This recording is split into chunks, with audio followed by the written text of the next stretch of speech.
Irmãos, eu os convido a abrirem suas Bíblias no Evangelho de Lucas, no capítulo 10, o Evangelho de Lucas.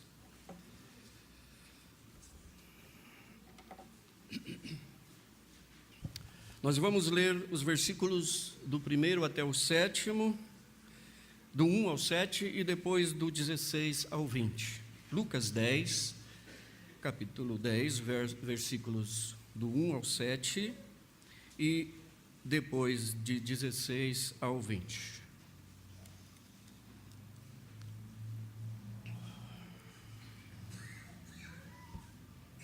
Os irmãos acompanhem essa leitura comigo. Diz assim a palavra do Senhor.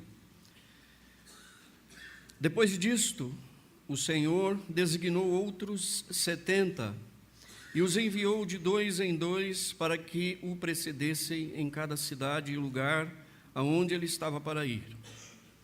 E lhes fez a seguinte advertência: a seara é grande, mas os trabalhadores são poucos. Rogai, pois, ao Senhor da seara que mande trabalhadores para a sua seara. Ide, eis que eu vos envio como cordeiros no meio de lobos. Não leveis bolsa, nem alforje, nem sandálias, e a ninguém saudeis pelo caminho. Ao entrardes numa casa, dizei antes de tudo: paz seja nesta casa.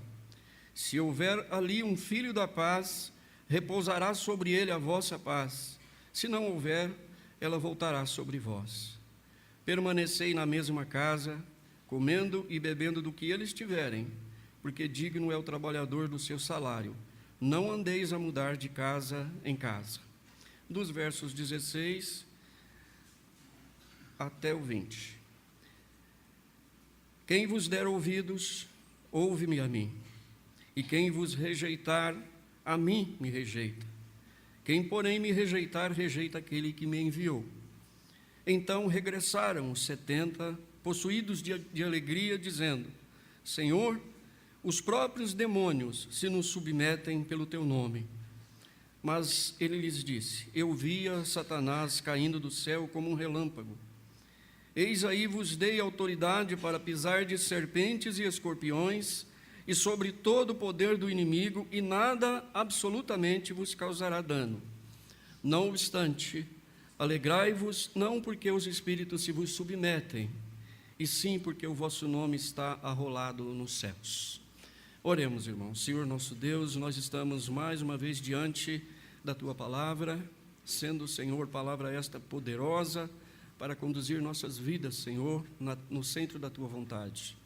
Por isso, Pai Santo, nós pedimos que o Senhor mesmo administre em nossos corações as verdades eternas da Tua palavra e que elas gerem em nós, Senhor, frutos para a glória do Teu nome e para o bem da Tua igreja. Pedimos que seja assim em nome do Senhor Jesus. Amém. Irmãos, a igreja do Senhor, ela existe com um propósito muito bem definido pelo Senhor. Nós poderíamos listar uma série de ordenanças de Deus, de projetos de Deus revelados ao longo do tempo e que estão no escopo dos propósitos de Deus para a vida da igreja. Mas eu queria apenas destacar um que é essencial para a vida da igreja, que é a missão. A igreja vive de missão, igreja é missão. Esse é um tema recorrente em toda a história da igreja. Desde os primórdios, desde o início, a igreja vive em missão. Igreja que não está em missão acaba por passar a ter um fim em si mesma e passa a viver apenas como instituição. E não faz sentido a sua existência. Por isso ela está sempre em missão. E nessa missão o Senhor chama as pessoas, chama o seu povo, os seus eleitos, e estes respondem sem reservas ao Senhor. É claro que cada um de nós passamos por um processo diferenciado, isso não é uma produção em série igual, mas uns demoram um pouco mais de tempo para se posicionarem completamente sem reservas diante do chamado do Senhor, e outros levam um pouco menos de tempo. Mas todos respondem positivamente, porque é irresistível esse chamado de Deus. E o conteúdo da missão, meus irmãos, é o Evangelho, é a pregação do Evangelho, é a palavra de Deus que tem o poder de resgatar o ser humano de sua condição de pecador, da sua condição de caído. A missão da igreja, ela está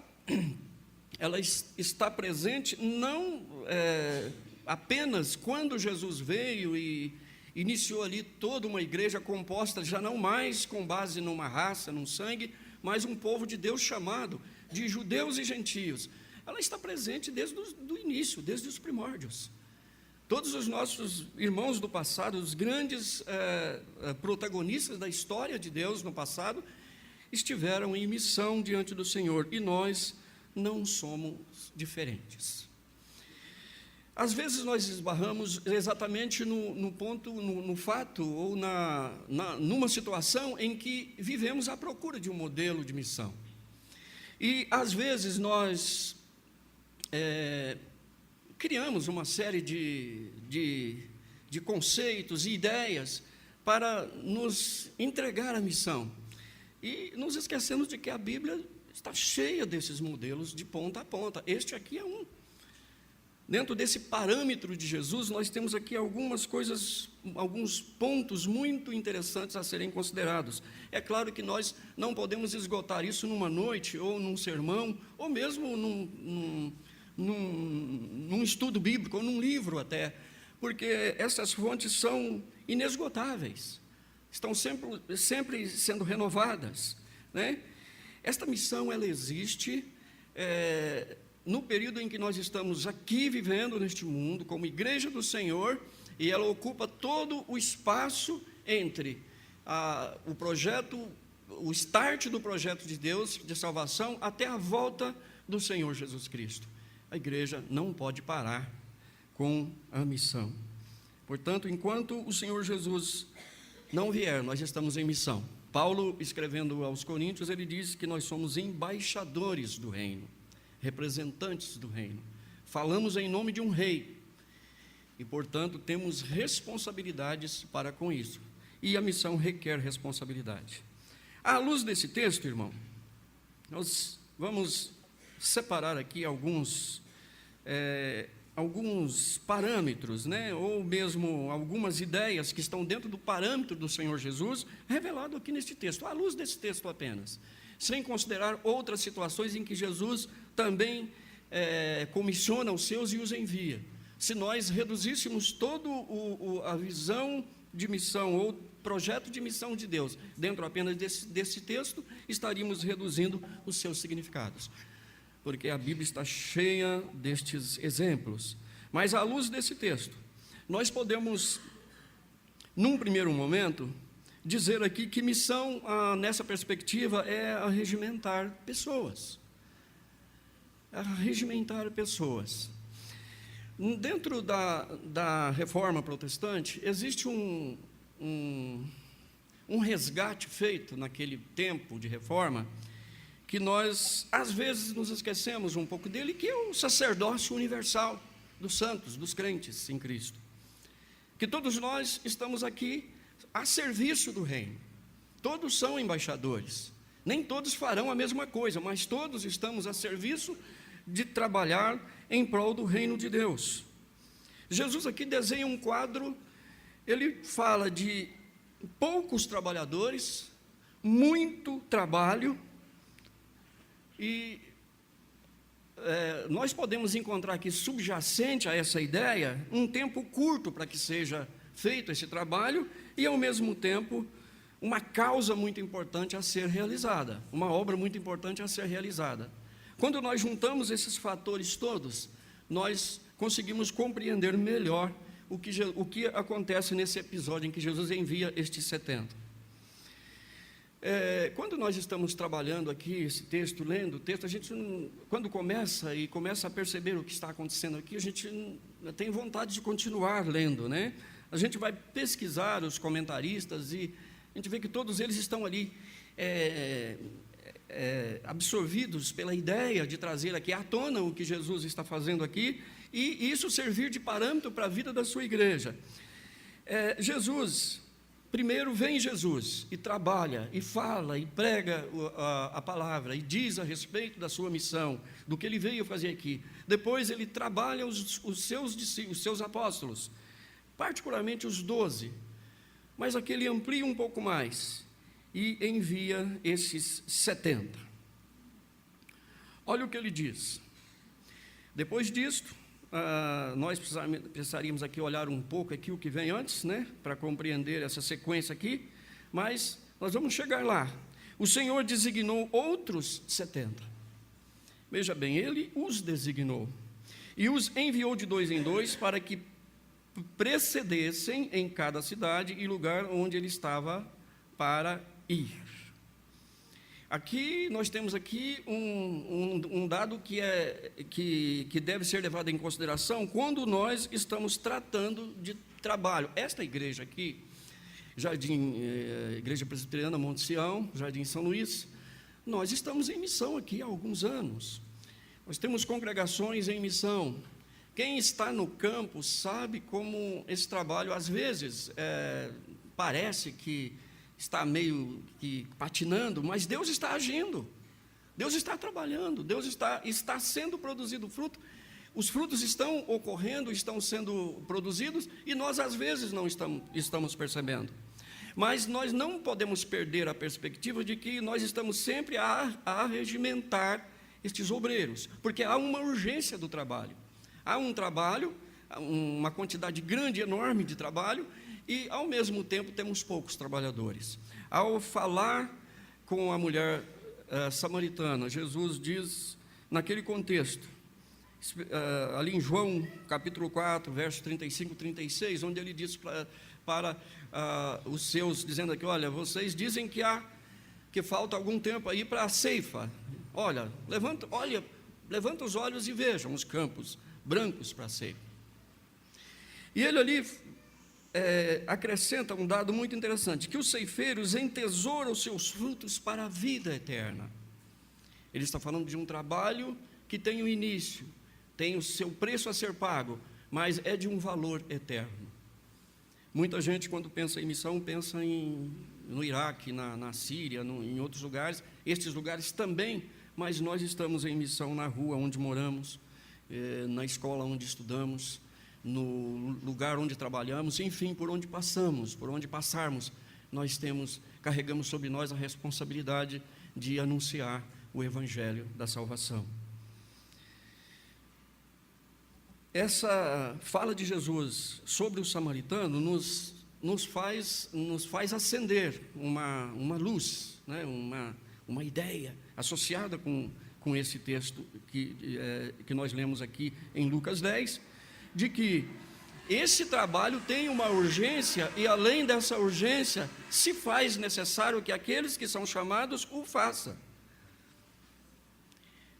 Não vai acontecer missão se nós ficarmos parados, se reduzirmos nossas possibilidades. Nós precisamos formar discípulos para isso. Nós temos o nosso trabalho de discipulado, e uma das coisas que, particularmente, eu vivenciei este ano foi que o projeto de discipulado levou o discipulando a anunciar fora daquele ambiente em que ele vive ali, o Evangelho, aquilo que ele estava dominando, o domínio do seu conhecimento, aquilo que já havia aprendido. E, ao mesmo tempo, ele traz as suas dúvidas para que sejam sanadas, e ele as leva para passar a outros. E quando eu estava pesquisando esse texto, eu me lembrei disso, vendo que esse é uma reprodução de conhecimento que vai crescendo numa proporção geométrica. Ele cresce à medida em que as pessoas colocam em prática aquilo que aprendem da palavra do Senhor. Então, meus irmãos, nós precisamos sim arregimentar discípulos, arregimentar pessoas para a missão. Nós temos que trabalhar com o que nós temos aqui, com pessoas, nós que estamos aqui, que frequentamos aqui todos os finais de semana, durante a semana, temos esta responsabilidade de levar a palavra do Senhor por onde quer que andemos. Ele diz ainda no verso 2, a seara é grande, mas os trabalhadores são poucos. Rogai, pois, ao Senhor da seara que mande trabalhadores para a seara. Esta é a chave para interpretar este início da fala de Jesus. Ore a Deus para que Ele mande trabalhadores para a seara. Arregimentem. Mas não é só isso. Se num primeiro momento nós percebemos que precisamos arregimentar pessoas para o trabalho, num segundo momento nós precisamos preparar essas pessoas para a missão. Portanto, nós temos aqui um envio do Senhor, mas antes disso, Ele tem um preparo e instruções a ser dadas a Ele. Veja o que Ele diz no início do versículo 3. A primeira palavrinha, ide, ide. Isso é um envio, aliás, está no imperativo aí, né? É um envio, ide. Mas em seguida ele diz, eu vos envio como cordeiro no meio de lobos. Isso é advertência. Isso é uma palavra de preparo. Nós não estamos sendo chamados para uma luta qualquer. Quando esse tema é mais desenvolvido durante os anos que se seguiram da igreja, os apóstolos vieram, particularmente o apóstolo Paulo, ele vai tratar dessa temática como sendo uma batalha de proporções, digamos assim, universais. Aos Romanos ele diz que o próprio universo aguarda com ansiedade a restauração dos filhos de Deus. Em outro momento ele diz que nós temos uma luta que não é contra carne e sangue, mas contra principados e potestades que atuam neste mundo. Mas nossas armas também, nas palavras de Paulo, estão lá dispostas, como sendo as armas que nós devemos lançar mão para enfrentar essa batalha. Não é com raciocínio, não é com tarefas, com pressuposições humanas, mas com os recursos da própria palavra. Jesus aqui, ele envia e ao mesmo tempo adverte. O que é que ele está fazendo? Para onde vocês vão? Vocês vão como cordeiros no meio de lobos. E há muito tempo atrás, jogando uns 600 anos atrás de Jesus, o profeta Isaías, na sua profecia, ele diz que Deus é aquele que apacenta o seu rebanho, e ele cuida dos seus cordeirinhos. Lá no capítulo 40 de Isaías, no versículo 11, que ele cuida dos seus cordeirinhos e os apacenta com carinho. Menciona até as grávidas, as ovelhas grávidas. Ou seja, Deus, quando nos envia para um projeto de missão, seja ele de que natureza for, Ele é o que nos sustenta. E ele diz isso logo em seguida. Como ir e como proceder? Estas são as instruções. Dos versos 4 até o verso 7, Jesus está falando disso. São várias situações que ele coloca aí. Nós, quando estava trabalhando em cima desse texto, tem muitas ideias que surgem daí, sobre o significado de não levar bolsa, alforje, ninguém saudar pelo caminho. Tem uma série de situações contextuais que nos ajudam a compreender isso. Mas a súmula disso é a seguinte, de que no projeto de Deus, eu preciso depender inteiramente dEle para a missão. É dependência completa e absoluta de Deus. Confiança completa e absoluta em Deus, porque é Ele que proverá. É Ele que proverá as condições favoráveis, as portas abertas, as situações que precisam ser resolvidas, é Deus que proverá.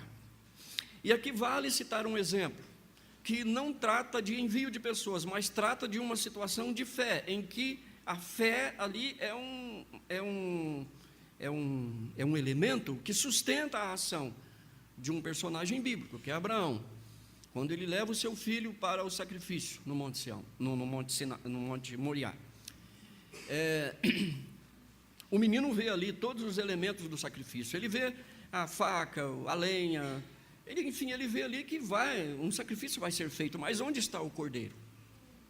A expressão de Abraão é: Deus proverá o cordeiro. Veja bem, irmãos, sem esse elemento essencial da fé em Cristo, nós não vamos fazer missão nenhuma, não iremos fazer missão nenhuma. Daí vem a nossa completa dependência dele. A dependência do Senhor não é simplesmente um jogo de palavras, é algo que tem que estar nas nossas prioridades missionárias e, ao mesmo tempo, fazer parte da nossa vida, no dia a dia, em todos os assuntos, e principalmente neste que requer de nós um compromisso com o Senhor. Quem anuncia o Evangelho deve viver o Evangelho. Isso traz responsabilidade sobre nós. Porque quando nós falamos uma coisa e fazemos outra, isso termina com a autoridade de falar. É claro que em nós mesmos nós não temos autoridade nenhuma, ela vem do Senhor.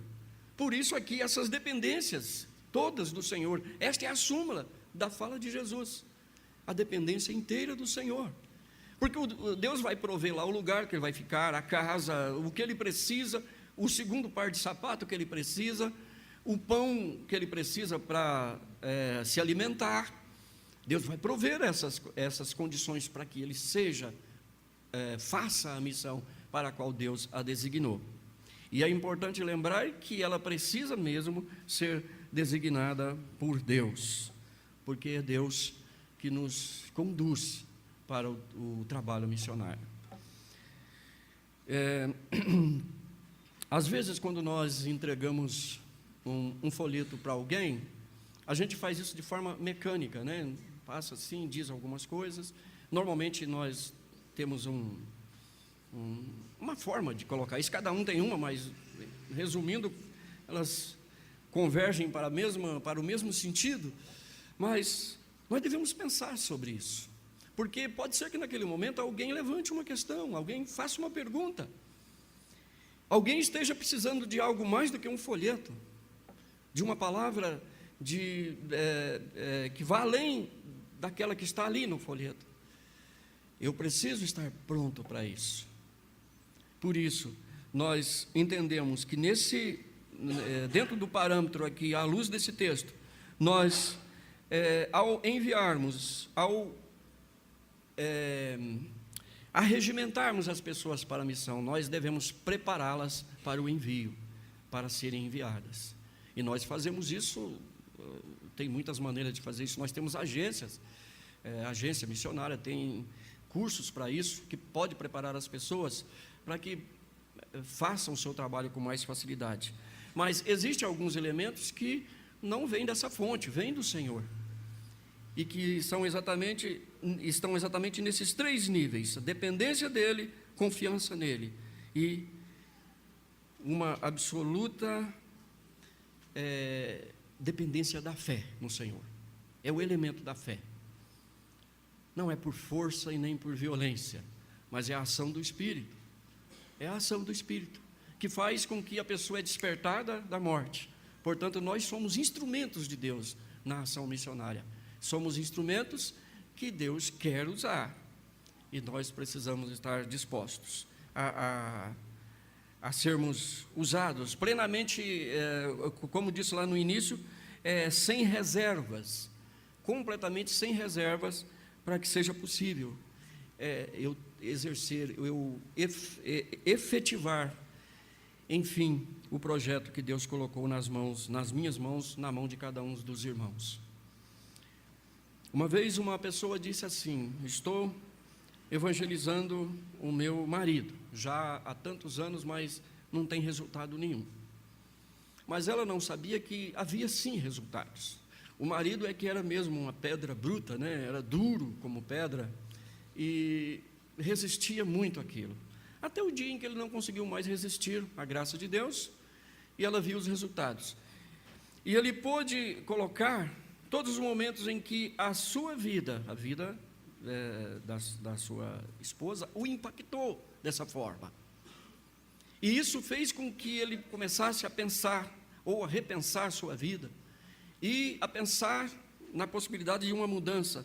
Mas ele na verdade, estava sendo trabalhado pelo Espírito de Deus, e ali a palavra de Deus produzindo os frutos que normalmente ela produz quando Deus a pronuncia, ela produz os frutos para os quais Deus a pronunciou. Num terceiro momento, irmãos, nós podemos arregimentar pessoas, prepará-las, enviá-las. Nós podemos ir também e ter um trabalho de bastante frutos, de frutos maravilhosos, e voltarmos todos felizes como estas pessoas aqui voltaram. Vocês viram aqui que no retorno deles, a partir do verso 16, aqui tem um foco, né, de Jesus, no verso 16, que ele diz: quem ouve vocês, ouve a mim. Quem rejeita vocês, rejeitam a mim. Quem rejeita a mim, rejeita o Pai. Isso aqui é foco, não pode ser perdido de forma nenhuma. O que a gente percebe é que eles voltaram animados daquela missão, apesar daqueles resultados, né? Os resultados fantásticos, né? Eles voltaram empolgados da missão. A gente percebe isso no verso 17, onde eles voltam e dizem com alegria, possuídos de alegria, diz o texto. Ele diz: os próprios demônios se nos submetem em teu nome, pelo teu nome. E Jesus participa ali daquele momento. Jesus diz: olha, eu vi a Satanás caindo do céu como um relâmpago. Nós não vamos aqui entrar nas questões envolvendo essa fala de Jesus, mas nós podemos dizer que toda vez que a missão de Deus é cumprida na história, Satanás é desbancado, porque na verdade está sendo vencido dentro do seu campo de ação, porque as pessoas estão dominadas pelo pecado, são escravizadas pelo pecado, propensas a andarem de acordo com as ideias dos valores deste mundo, e que não tem outra fonte senão o príncipe deste mundo, né? Mas Jesus os chama a atenção aqui. Parece que eles tiraram um pouco os seus pensamentos do foco. Tiraram o pensamento do foco. Saiu do centro e foi para uma determinada periferia. É errado alegrar por causa dos resultados? Claro que não, muito pelo contrário, devemos mesmo nos alegrar, fazer festa, só não podemos focar na coisa que está na periferia e deixar o que está no centro. A gente percebe com clareza nisso, quando Jesus passa para ele aquilo que é permanente e que deve ser valorizado, e não aquilo que é transitório. Quando o Senhor voltar, as coisas que serão, a partir daí, serão permanentes e não transitórias.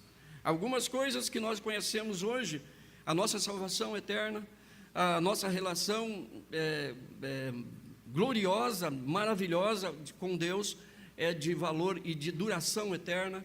A nossa percepção e sentido de conhecimento do amor de Deus, que age em nossas vidas, é de valor eterno. Imagine então quando chegarmos lá, quando a palavra de Deus, que nem olhos viram, nem ouvidos ouviram, aquilo que Deus tem preparado para os seus, aqueles que são chamados segundo o propósito de Deus. Jesus disse para eles o seguinte no verso 20: não obstante, ou seja, esta é uma palavrinha que a gente passa por ela, desculpa, irmãos, a gente passa por ela sem perceber o significado dela. Olha, isso aí, para aqueles que são aí da língua portuguesa, né? Essa é uma locução conjuntiva, eu até anotei aqui. Ela refere-se a uma situação de oposição a uma ideia apresentada antes, mas que não impede a ideia apresentada antes de se concretizar, só que demonstra claramente uma perda de foco, mesmo que seja temporária ou ligeiramente perda, mas é perda. Jesus os corrige. Não obstante, alegrai-vos, continua a ficar alegre, fique felizes, celebra a missão, mas não porque os espíritos se vos submetem, mas porque o vosso nome está escrito no livro da vida, os vossos nomes estão arrolados no céu. E isso, irmãos, tem valor permanente. Nós não podemos perder isso de vista na vida da igreja. Somos chamados como igreja a exercer o papel de igreja em missão, e ao mesmo tempo somos convocados aqui, orientados pelo Senhor, e Ele faz isso na hora que ocorre Ele já corrige, para que isso não se reproduza, porque esse pequeno desvio do foco, não um desvio da fé, irmãos, do foco, né?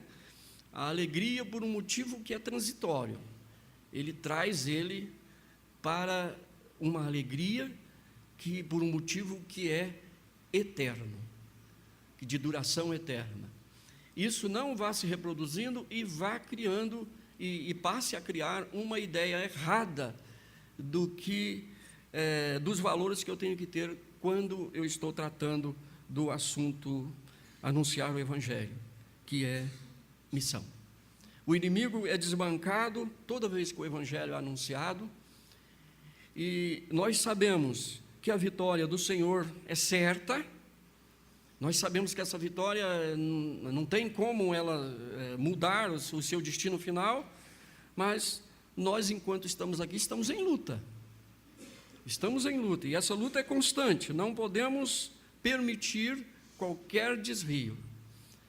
Portanto, como igreja que está vivendo já em missão aqui em Jardim São Luís, e que tem atuado em missão, nós precisamos cada vez mais aumentar estes agentes de missão e prepará-los, trabalhar com eles, ajudá-los a ir em missão e, ao mesmo tempo, nunca perder o foco de que as coisas que têm valor para nós são coisas eternas, são coisas que não têm duração provisória.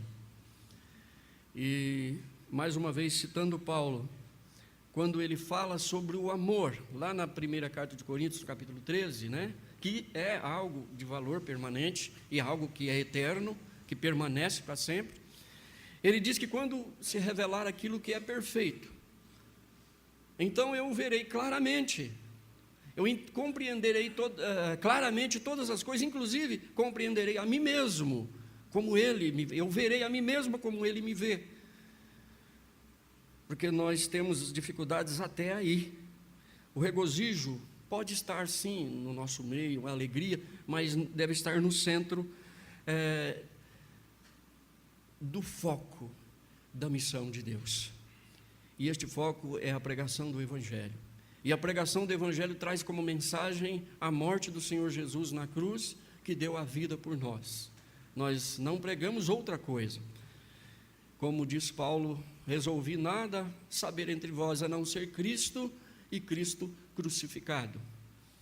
Porque foi este ato que nos resgatou da morte eterna e nos deu a liberdade verdadeira, aquela que é eterna e que tem um sentido real para as nossas vidas. Não essa liberdade que nos é apresentada, e na verdade não é liberdade coisa nenhuma, é mais uma prisão, mas a liberdade de Cristo é uma liberdade que nos coloca diante de Deus, em Cristo, para que nós possamos adorá-lo, servi-lo e compreender esse amor que Ele tem para conosco.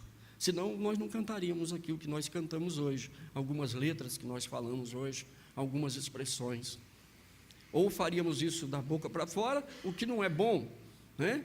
Mas saindo do coração, da nossa alma, daquilo que está dentro de nós e que se comunica, que tem relação com Deus e se alegra de estar em Deus. Este é o sentido da maravilhosa graça de Deus que atua sobre nós. E como igreja do Senhor plantada neste bairro, Jardim São Luís, na cidade de São Paulo, nós não podemos perder de vista a nossa missão, que é anunciar o Evangelho de Jesus Cristo, principalmente viver este Evangelho.